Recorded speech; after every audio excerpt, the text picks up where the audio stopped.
మధురమైన వేదనలోనే పాటకు పల్లవి పుడుతుంది. మనసు మాట కందని నాడు మధురమైన పాట అవుతుంది.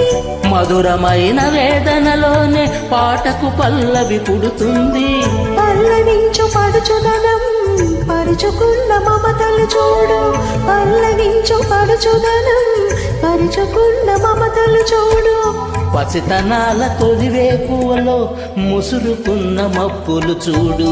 అందుకే ధ్యానం, అందుకే మౌనం, అందుకే ధ్యానం, అందుకే మౌనం.